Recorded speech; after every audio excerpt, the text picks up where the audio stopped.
नमस्कार, मैं हूं सौरभ शर्मा। इस वक्त की एक बहुत बड़ी खबर है जो कि नोएडा से आ रही है।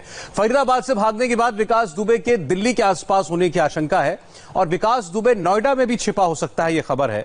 नोएडा में ताबड़तोड़ छापेमारी चल रही है इस वक्त। विकास के ज्यादातर मुखबिर पकड़े जा चुके हैं। एक एनकाउंटर आज सुबह हुआ और एक बड़ी खबर आज रात में आने वाली है। पुलिस की टीमें मोस्ट वांटेड विकास दुबे के बहुत करीब हैं। विकास दुबे की लोकेशन करीब करीब ट्रेस हो चुकी है। एक रिपोर्ट देखिए, आप समझ जाएंगे कि किसी भी वक्त विकास दुबे की स्टोरी खत्म हो सकती है। 8 पुलिस वालों की हत्या का बदला पूरा हो सकता है। अलर्ट हो जाओ सभी लोग।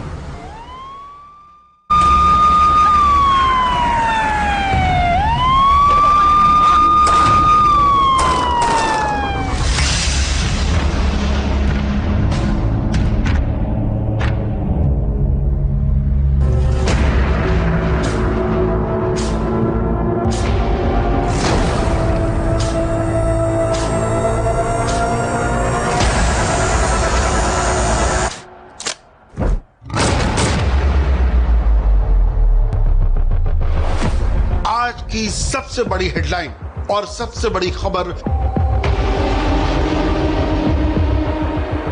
कानपुर से सटे बिकरू गांव का विकास दुबे है। 8 पुलिस वालों का हत्यारा बिकरू गांव से फरार हुआ।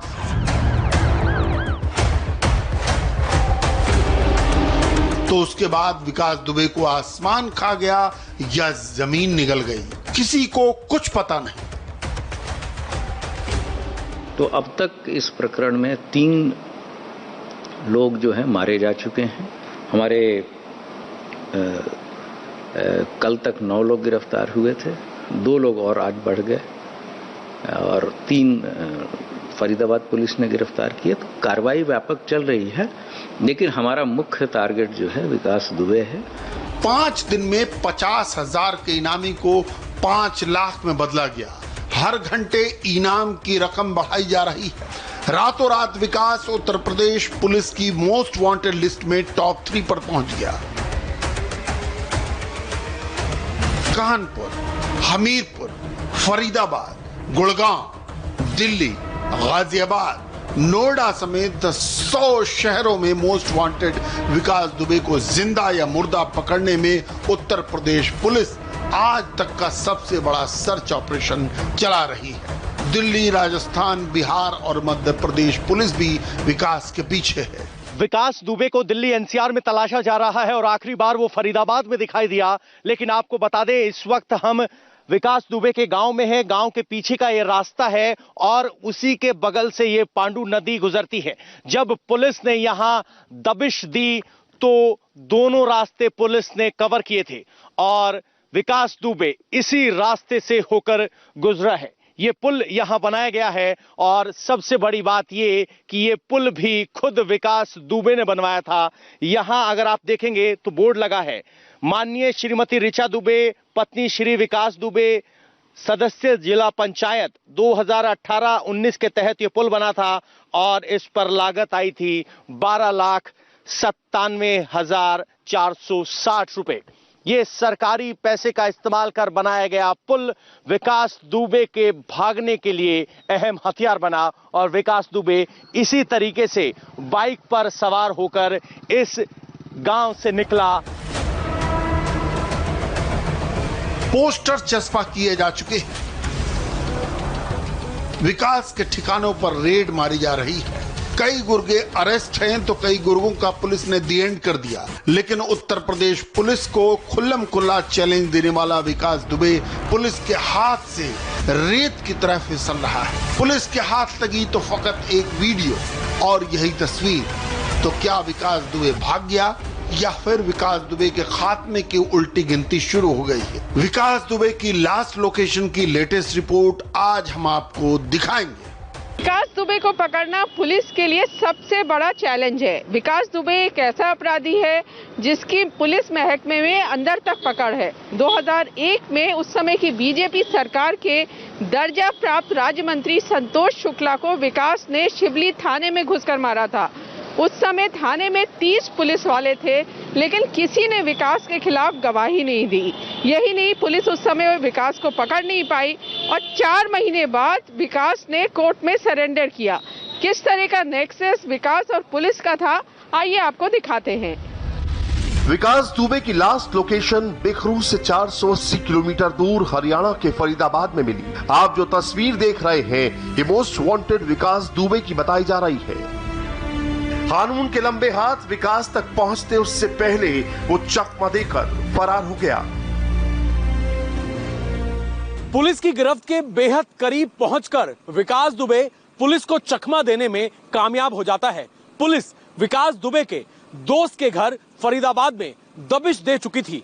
पुलिस ने विकास दुबे के गुर्गे समेत उसके रिश्तेदारों को भी गिरफ्तार कर लिया, लेकिन महज 10 से 15 मिनट पहले विकास दुबे फरीदाबाद के उस घर से निकल गया और फिर अपना चेहरा ढककर एक ऑटो में बैठकर आसानी से फरार हो गया। पुलिस के हाथ अब तक विकास दुबे नहीं लगा है। फरीदाबाद में फिल्मी अंदाज में विकास फरार हो जाता है, लेकिन पुलिस फरीदाबाद में विकास को संरक्षण देने वाले बाप बेटे की जोड़ी और एक गुर्गे को शूट आउट के बाद गिरफ्तार कर लेती है, जबकि हमीरपुर में विकास दुबे का शूटर और बॉडीगार्ड अमर दुबे एनकाउंटर में मारा जाता है। विकास दुबे हिस्ट्री शीटर नंबर 1 का सबसे नंबर 1 साथी अमर दुबे मुठभेड़ में मार गिराया गया है। हम इस समय एनकाउंटर साइट पर ही मौजूद हैं और एनकाउंटर साइट पर आप देखिए कि किस तरीके से गोले के चौक के निशान लगाए गए हैं। जहां पर फाइनली एनकाउंटर हुआ, जहां पर उसकी ऑटोमेटिक गन मौजूद थी, जहां से उसने पुलिस के ऊपर फायर किया। उसके बाद जब रिटेलिएशन में पुलिस ने जवाबी फायरिंग की है तो विकास दुबे का सबसे खास साथी अमर दुबे पहले घायल हुआ है और उसके बाद जैसे ही उसको नजदीक के अस्पताल में भर्ती कराया गया है उसको डॉक्टर्स ने मृत घोषित किया है। अरतरा गांव ठीक बगल में यहां पर पड़ता है, एनकाउंटर साइट से मुश्किल से 3 किलोमीटर की दूरी पर है।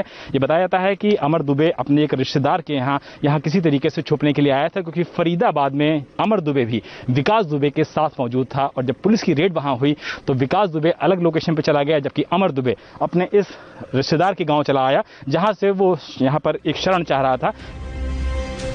एसटीएफ की टीम की हिट लिस्ट पर विकास दुबे का नाम है, लेकिन विकास दुबे चकमा देकर फरार होने में कामयाब कैसे हुआ, ये बड़ी पहेली है। उस पहेली के तार चौबेपुर थाने के पूर्व थाना अध्यक्ष विनय तिवारी और दारोगा के शर्मा की गिरफ्तारी से जुड़े हैं। आरोप पुलिस महकमे से गद्दारी और गैंगस्टर से यारी निभाने का है। वर्दी से गद्दारी और बदमाश विकास दुबे की यारी, कुल मिलाकर विकास दुबे के क्राइम संसार की यही हकीकत है। फिलहाल विनय तिवारी और के शर्मा को विकास दुबे के संबंधों के चलते गिरफ्तार किया जा चुका है और 65 से ज्यादा पुलिसकर्मी सस्पेंड हैं। लेकिन विकास दुबे के पुलिस महकमे में जड़ें काफी गहरी हैं और बहुत से राज खुलना भी बाकी है। ये देश का इकलौता ऐसा केस है जिसमें अपराधी के शिकार भी पुलिस वाले हैं और पुलिस की मुखबरी करने वाले भी उसी महकमे के हैं। एक तो नहीं बल्कि आसपास के थाने में तैनात 69 पुलिस वालों का ईमान विकास दुबे ने खरीद रखा था। अभी सभी को लाइन हाजिर किया जा चुका है। चौबेपुर थाना हो या बिल्हौर हो या शिवली हो, सब जगह ये कहा जाता है कि विकास दुबे का सिक्का चलता था। गांव वालों से हमने बात की, गांव वालों ने कहा कि कोई भी मामला यहाँ पे दर्ज पुलिस नहीं करती थी, कहती थी पहले पंडित जी के पास जाओ। पंडित जी की पंचायत लगती थी, जो पंडित जी फैसला करते थे वही हमें मानना पड़ता था, नहीं तो हमारे साथ मारपीट की जाती थी। तो कैसे पुलिस वाले एक अपराधी के अंडर में वहाँ पे काम करते थे? ये कहना 100% गलत होगा कि पुलिस वाले उनके अंडर में काम करते थे, और जिस तरह के तथ्य उभर के आए हैं उसी कारण से आपने देखा होगा कि पूरा का पूरा थाने को वहाँ से शिफ्ट किया गया है, चेंज किया गया है, और जो कमियां हैं वो विभाग उसको कमी को पूरी करेगा। एक बड़ी खबर आ रही है, दिल्ली और नोएडा के एंट्री पॉइंट्स पर पुलिस ने बहुत सख्ती कर दी है। एक एक गाड़ी की जांच हो रही है। पुलिस को खबर मिली है कि विकास दुबे किसी भी सूरत में नोएडा आना चाहता है। आपको बता दें कि नोएडा वो शहर है जहां पर देश के ज्यादातर न्यूज चैनल्स के दफ्तर हैं, स्टूडियो हैं, लेकिन पुलिस ने बहुत सख्त घेराबंदी कर दी है। खबर मिली है कि विकास दुबे के सारे मुखबिर पकड़े जा चुके हैं। कि पुलिस वाले तनख्वाह सरकार से लेते थे, लेकिन हुक्म अपने अफसरों का नहीं बल्कि गैंगस्टर का मानते थे। इस लिस्ट में सबसे ऊपर नाम विनय तिवारी का है, जो खाकी वर्दी में विकास का मुखबिर बन गया तो डीआईजी लेवल के अफसर और एनकाउंटर स्पेशलिस्ट अनंत देव तिवारी का रोल कटघरे में आ गया। अनंत देव का भी तबादला हो चुका है। पिछले 3 दशक में विकास दुबे ने एक साम्राज्य स्थापित किया है। इस साम्राज्य में सभी का रोल अलग अलग था। राजनीति का इस्तेमाल खाकी को मैनेज करने के लिए किया जाता, जाति का इस्तेमाल टीम बनाने के लिए किया और टीम का इस्तेमाल अपराध से जुटाई गई दौलत से वाइट करने और वसूली के लिए किया। कानून का हाथ बांधने के लिए विकास ने राजनीति को ढाल की तरह इस्तेमाल किया। ग्राम प्रधानों से लेकर जिला पंचायत तक कब्जा किया। पंडित जी के नाम से मशहूर विकास दुबे अपनी जाति के वोट का ऐसा ठेकेदार बन गया जिसके दरबार में हर चुनाव में नेताओं की भीड़ जुटती। शुरुआती दिनों में विकास बीजेपी में रहा और उसके बाद 15 सालों तक बीएसपी में। इसके बाद अपराध की मोटी होती फाइलों के चलते विकास पर्दे के पीछे हो गया और पत्नी को समाजवादी पार्टी से जिला पंचायत सदस्य बनवा दिया। लेकिन ये बात बिखरू और आसपास के 50 गांव तक बच्चा बच्चा जानता है कि विकास और पंडित जी का पुलिस और पॉलिटिक्स में हिसाब बहुत अच्छा है। विकास दुबे का तिलिस्म तोड़ने के लिए पुलिस ने पूरी ताकत झोंक दी है, लेकिन शातिर दिमाग दुबे को समझना बहुत मुश्किल है। उसकी वजह है कि विकास दुबे ने जुर्म की दुनिया में अपने काम करने का तरीका बदल दिया था। विकास दुबे ने पर्दे के पीछे से विवादित पार्टी और रंगदारी का काम शुरू कर दिया। मोस्ट वांटेड फरार है, लेकिन अब तक विकास दुबे के 2 सबसे बड़े राजदार पुलिस की गिरफ्त में आ चुके हैं। पहला राजदार है विनय तिवारी और दूसरा राजदार है जय वाजपेयी, तो विकास का खजांची और अवैध धंधों का पार्टनर है। ये धंधा पैसे का है। इसे आप काले रंग की ऑडी, काले रंग की फॉर्च्यूनर और काले रंग की वर्ना कार से समझ सकते हैं। पुलिस सूत्रों के मुताबिक ये कार जय वाजपेयी की थी, लेकिन इसका इस्तेमाल विकास दुबे करता था और वारदात के बाद इसी कार से विकास ने भागने की प्लानिंग की थी, लेकिन मौका नहीं मिल पाया। जय वाजपेयी से पूछताछ में पुलिस को कई सुराग मिले हैं, क्योंकि 5 साल पहले तक 3000 की नौकरी करने वाला विकास का खजांची आज अरबों की प्रॉपर्टी का मालिक बताया जा रहा है। उसकी वजह है कि विकास दुबे ने जरायम की दुनिया में अपने काम करने का तरीका बदल दिया था। विकास के पैसों को जय वाजपेयी ब्याज पर बांटता, विकास की मदद से विवादित प्रॉपर्टी को खरीदता, विकास के काले धन को सफेद करने का काम करता। जय वाजपेयी ने विकास के पैसों को कई धंधों में इन्वेस्ट किया। विकास दुबे को बदले में जय वाजपेयी मोटी रकम लौटाता। दुनिया की नजर में ये दौलत समाज सेवी का चोला ओढ़ने वाले जय वाजपेयी की होती, लेकिन हकीकत में पैसा विकास दुबे का होता।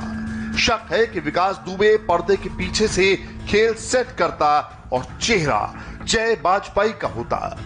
खादी और खाकी में विकास दुबे की पैठ को आप उसके खजांची की तस्वीरों से समझ सकते हैं। समाजवादी पार्टी के विधायक इरफान सोलंकी और अमिताभ वाजपेयी के साथ विकास दुबे का पार्टनर जय वाजपेयी कानपुर में बीजेपी के विधायक और कई नेताओं के साथ विकास दुबे का खजांची नजर आ रहा है, तो पुलिस के आला अधिकारी के साथ विकास का ये गुर्गा। ये तस्वीरें बताती हैं कि विकास दुबे की पकड़ कितनी मजबूत है। विकास जेल में हो या बाहर, उसका धंधा हमेशा चलता रहा। आज विकास दुबे फरार है, लेकिन उसका यही नेटवर्क ढाल बनकर खड़ा है। विकास दुबे के पास कोई मोबाइल नहीं, लेकिन उसे संरक्षण देने वालों की कोई कमी नहीं। यही वजह है कि विकास दुबे पुलिस के लिए सबसे बड़ा सिरदर्द बना हुआ है। ऑपरेशन विकास दुबे की खुद मुख्यमंत्री योगी आदित्यनाथ मॉनिटरिंग कर रहे हैं। इसके अलावा यूपी के DGP, ADG law and order, principal secretary home और पुलिस के सारे आला अधिकारी लगातार उन टीम्स के संपर्क में हैं जो विकास दुबे को पकड़ने के लिए लगाई गई हैं। पुलिस को उम्मीद है कि बहुत जल्दी विकास दुबे उनके पकड़ में आ जाएगा। कैमरामैन राजीव राय के साथ रुचि कुमार, इंडिया टीवी। भारत चीन सीमा विवाद पर भी एक बड़ी खबर है। LAC पर PP-14, PP-15 और PP-17 पर डिसएंगेजमेंट की प्रोसेस कंप्लीट हो गई है, यानी इन इलाकों से चीनी सेना कम से कम 2 किलोमीटर पीछे चली गई है। पैंगोंग सो लेक के फिंगर 4 पर भी डिसएंगेजमेंट की प्रोसेस का काम शुरू हो चुका है। चीनी सैनिक पीछे हटे या नहीं, इसके लिए भारतीय सेना फिजिकल और टेक्निकल वेरिफिकेशन कर रही है। इस वक्त चुशूल और मोल्डो में दोनों देशों के बीच हॉटलाइंस एक्टिव हैं और अब पूरा फोकस है शुक्रवार पर, क्योंकि उस दिन दोनों देशों के बीच WMCC की मीटिंग होगी। इस मीटिंग के बाद मुमकिन है कि अगले हफ्ते भारत और चीन के बीच एक बार फिर कोर कमांडर स्तर की कॉन्फ्रेंस हो, लेकिन उससे पहले ही चीन की आर्मी ने एक नया ड्रामा शुरू कर दिया। हमें इस ड्रामे पर भी नजर रखने की जरूरत है।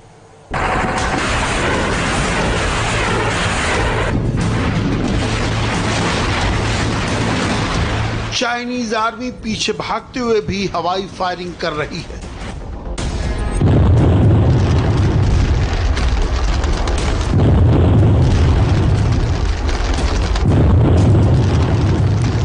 चीन की मीडिया में हवाई गोले दागे जा रहे हैं, जबानी बम छोड़े जा रहे हैं।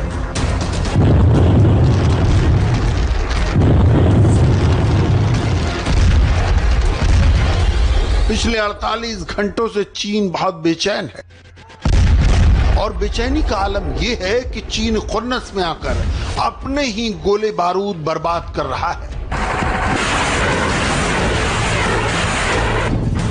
वो साम दाम दंड भेद हर चीज का इस्तेमाल करके अपने झूठ पर पर्दा डालने की कोशिश कर रहा है। यह हेडलाइन उसका सबसे बड़ा सबूत है। इसलिए आज हम आपको एक एक करके बताएंगे कि इस वक्त जब आप ये रिपोर्ट देख रहे हैं तो चीन के भीतर चल क्या रहा है, और वो भी पूरे सबूत के साथ। और इसकी शुरुआत करेंगे चीन के सरकारी चैनल CCTV 4 पर चले गलवान के पहले वीडियो से, जिसमें झूठ की नदियां बहाकर और तस्वीरों की मदद से यह दावा किया गया कि भारतीय सैनिक चीन की सीमा में दाखिल हुए थे।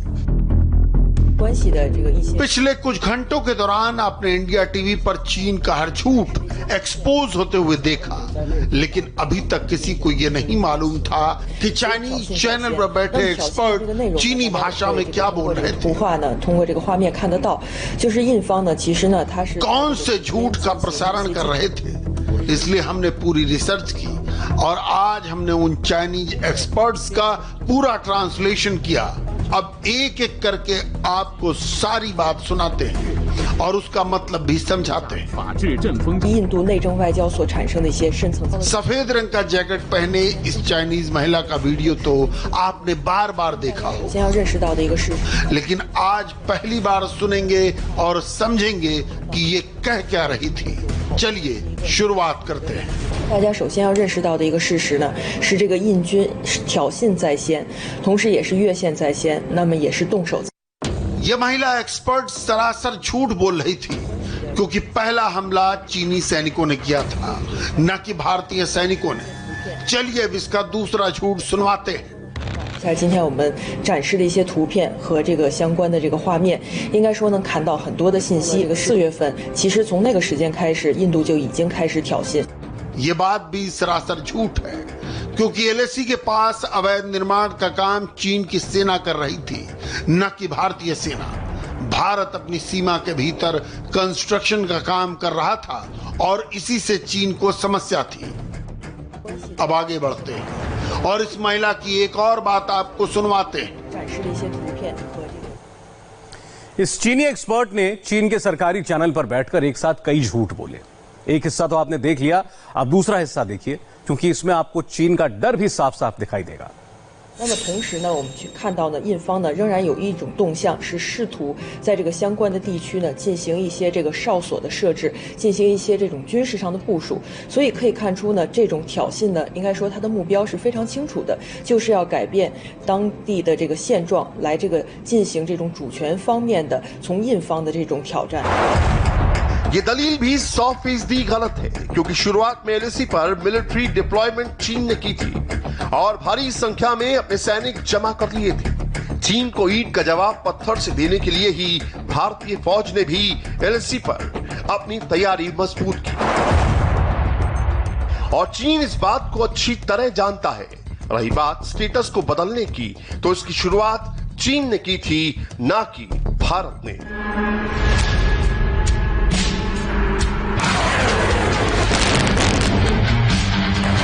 जब अंतर्राष्ट्रीय समुदाय ने चीन के झूठ पर उसका साथ नहीं दिया, तो वो दोबारा से पीछे हटते हटते वीडियो गेम खेलने लगा।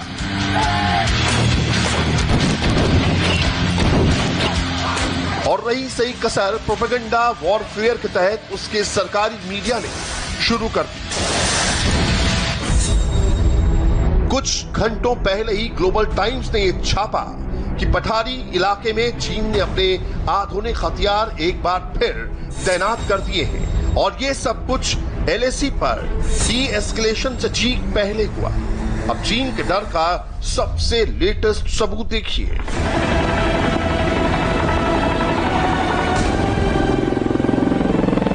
क्योंकि लेह में भारत के अपाचे और T-90 टैंक की तैनाती से भी चीन को मिर्ची लग गई है।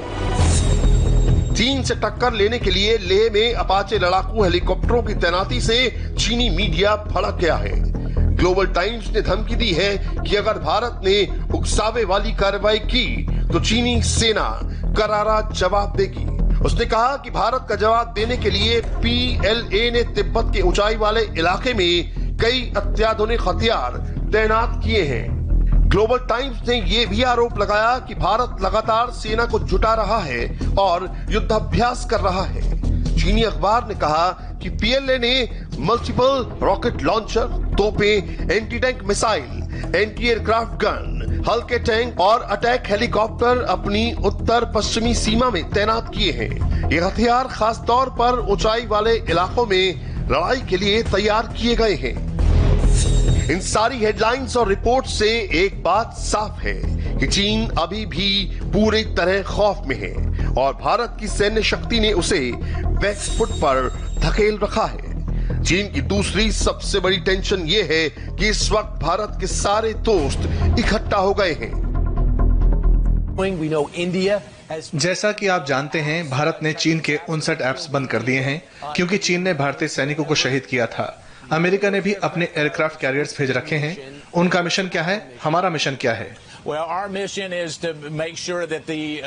हमारा मिशन बिल्कुल साफ है कि पूरी दुनिया जानती है कि अमेरिका के पास इस वक्त दुनिया की सबसे ताकतवर सेना है। मौजूदा राष्ट्रपति ने मिलिट्री को और भी ज्यादा मजबूत किया है।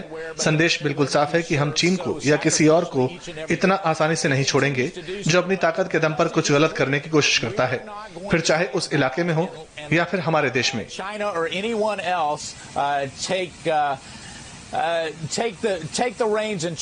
मैसेज बिल्कुल क्लियर है, हमारी सेना हर चुनौती के लिए तैयार है, फिर चाहे चीन और भारत के बीच में जारी मौजूदा विवाद की बात हो या फिर कहीं और की बात हो।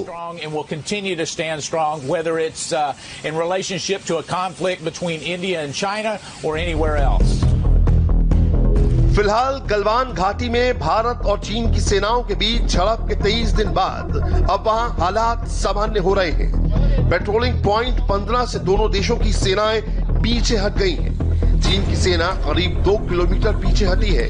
उधर हॉट स्प्रिंग और गोगरा इलाके में भी सेनाएं पीछे हट रही हैं। क्रिया कुछ दिनों में पूरी हो जाएगी। ये सब कुछ इसलिए मुमकिन हो पाया क्योंकि चीन चारों तरफ से घिर चुका है और भारत के दम के आगे उसके पास सिवाय पीछे भागने के कोई और चारा नहीं है। और अभी एक और बड़ी खबर आ रही है। अमेरिका के विदेश मंत्री माइक पोम्पियो ने कहा है कि भारत ने चीन को बिल्कुल सही जवाब दिया।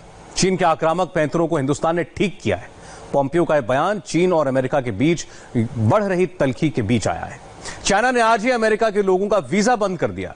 अमेरिका के राष्ट्रपति डोनाल्ड ट्रंप टिकटॉक समेत सभी चीनी ऐप्स पर बैन लगाने वाले हैं। चीन ने भारत के साथ तनातनी कम की तो अमेरिका के साथ टेंशन बढ़ा ली। बात एटम बम की गिनती तक पहुंच गई है। इस पर हमने इंटरनेशनल मीडिया की तमाम हेडलाइंस को तलाशा और हमारी नजर 2 लाइन की एक रिपोर्ट पर पड़ी। उसकी पूरी डिटेल यहां देखिए।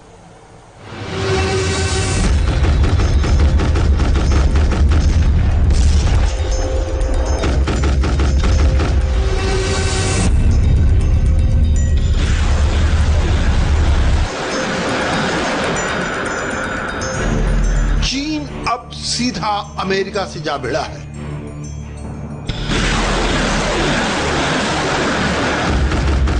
24 घंटे में बात सीधे एटम बॉम्ब तक पहुंच गई।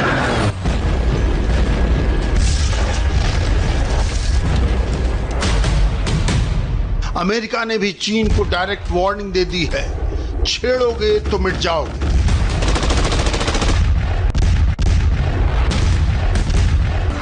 एटम बम की गिनती शुरू हो गई है। एटम बम कहां कहां से चलेंगे, चीन पर एक साथ कितने एटम बम गिरेंगे, इसकी काउंटिंग चल रही है।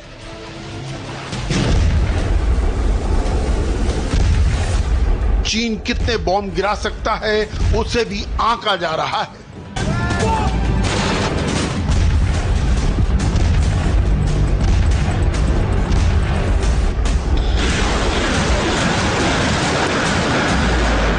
अमेरिका ने चीन का टारगेट लॉक कर दिया है। इसका पहला सिग्नल सीधे वॉशिंगटन डीसी से आ चुका है। China is engaged in a whole of state effort to become the world's only superpower by any means necessary. Modi से मात खाने के बाद जिनपिंग ट्रंप से भिड़ गए। जिनपिंग के दिमाग में क्या चल रहा है, इसे समझने के लिए उनकी पूरी ब्रेन मैपिंग रिपोर्ट हम आपको दिखाएंगे। मगर सबसे पहले उस शख्स को जान लीजिए जिसने चीन को डायरेक्ट वार्निंग दी है। हम इनका इंट्रोडक्शन करा देते हैं। ये हैं क्रिस्टोफर रे, अमेरिकी खुफिया एजेंसी FBI के डायरेक्टर। अमेरिका बड़े बड़े फैसलों से पहले FBI की राय लेता है और क्रिस्टोफर रे ने चीन के बारे में अपनी राय बता दी है। FBI डायरेक्टर ने साफ साफ कहा है,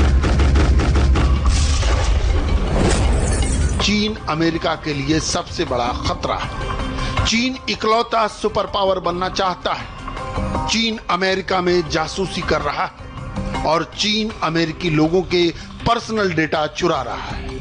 Where the FBI is opening a new China-related... आज हम ऐसी स्थिति में आ खड़े हुए हैं जहां FBI को हर 10 घंटे में चीन से जुड़े किसी खुफिया मामले को दर्ज करना पड़ रहा है।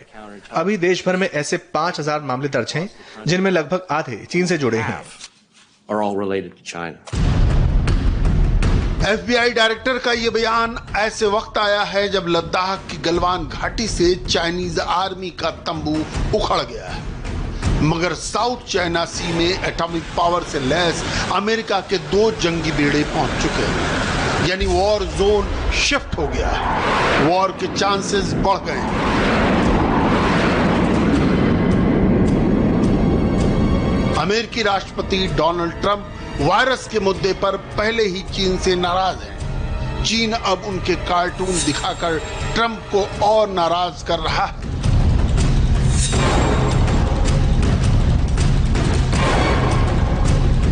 FBI चीफ का बयान आया तो अमेरिका में बड़ी बड़ी हेडलाइन चली।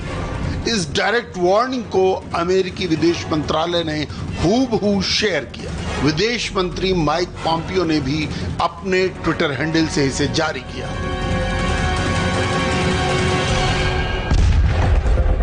साउथ चाइना सी में चीन और अमेरिका की नौसेना आमने सामने खड़ी है।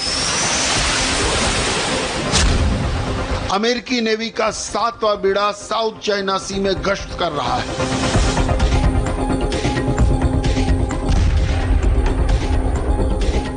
USS रोनाल्ड रेगन और USS निमित्ज एटम बॉम्ब से लैस होकर चीन को चैलेंज देने पहुंचे हैं। ये दोनों जंगी बेड़े चीन की आंखों में खटक रहे हैं, मगर चीन कुछ कर नहीं पा रहा। चीन के दुश्मन देश अमेरिका के साथ खड़े हैं और अमेरिका उनका साथ देने पहुंचा है।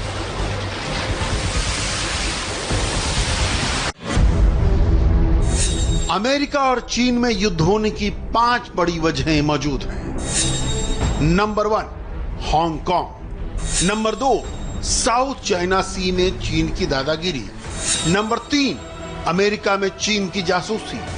नंबर 4, अमेरिकी बौद्धिक संपदा की चोरी। और नंबर 5, कोरोना वायरस।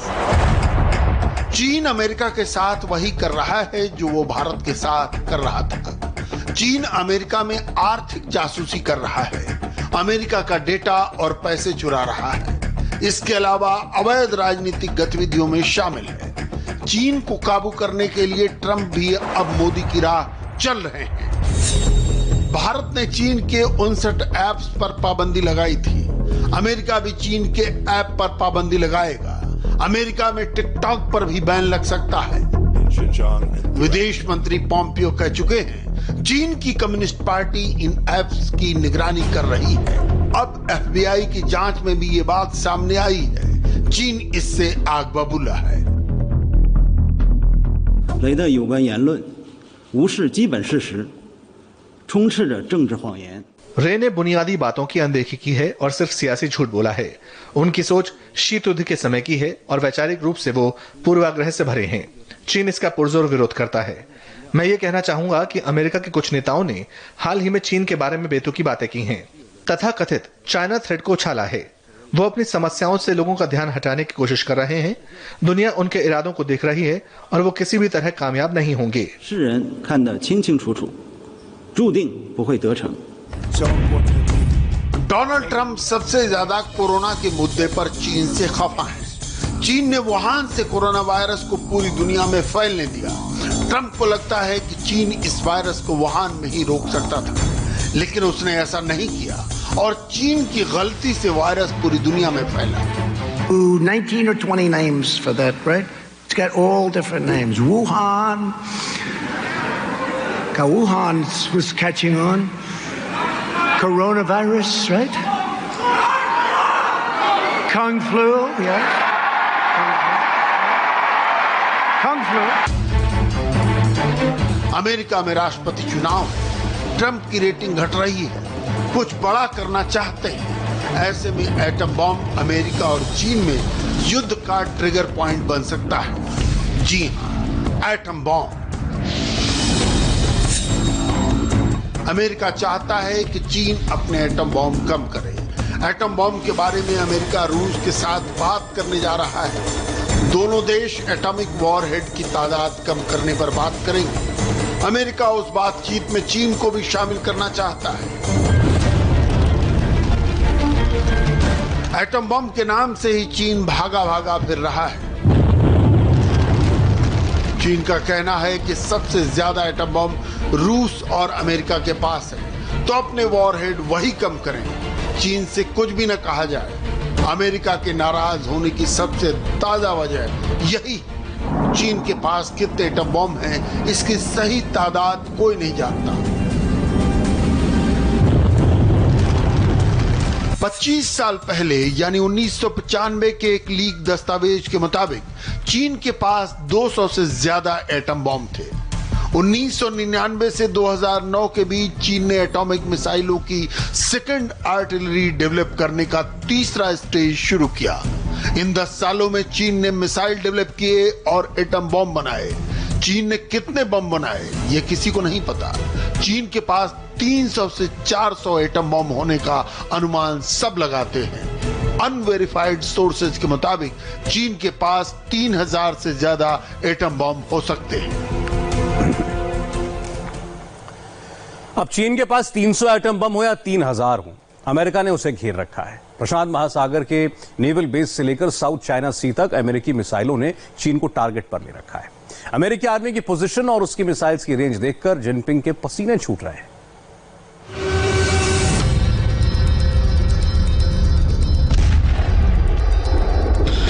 चीन के एटॉमिक पावर को काउंटर करने के लिए अमेरिका भी अपने एटॉमिक पावर को यूज कर रहा है। एशिया पैसिफिक रीजन में अमेरिका के न्यूक्लियर वॉरहेड कहां है उसे एक बार मैप पर देख लीजिए तो पिक्चर एकदम क्लियर हो जाएगी।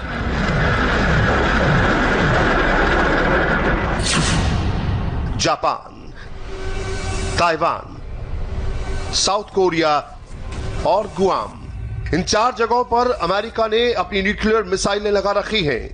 अमेरिकी मिसाइलों के टारगेट पर चीन का हर एक शहर है। चीन के सारे military base, missile centre, air base और सेना मुख्यालय अमेरिकी मिसाइलों की रेंज में हैं। इनके अलावा साउथ चाइना सी में गश्त कर रहे यूएसएस रोनाल्ड रीगन और यूएसएस निमित्ज दोनों पर न्यूक्लियर मिसाइलें हैं। जंग शुरू होने की सूरत में इन दोनों जहाजों पर तैनात फाइटर और बम्बर कुछ ही मिनटों में चीन पर एटम बमों की बारिश कर सकते हैं। अमेरिकी रक्षा मुख्यालय पेंटागन में इस बात की भी चर्चा चल रही है कि चीन को रोकना अब जरूरी हो गया है। हांगकांग के लिए नया कानून बनाकर जिनपिंग ने एक प्रयोग किया है। अगर ये प्रयोग सफल रहा तो अगली बार वो ताइवान पर भी कब्जा करने का अटेम्प्ट करेंगे। ताइवान अब तक सिर्फ अमेरिका के कारण बचा हुआ है। ताइवान में अमेरिकी न्यूक्लियर वॉर हेड्स तैनात हैं।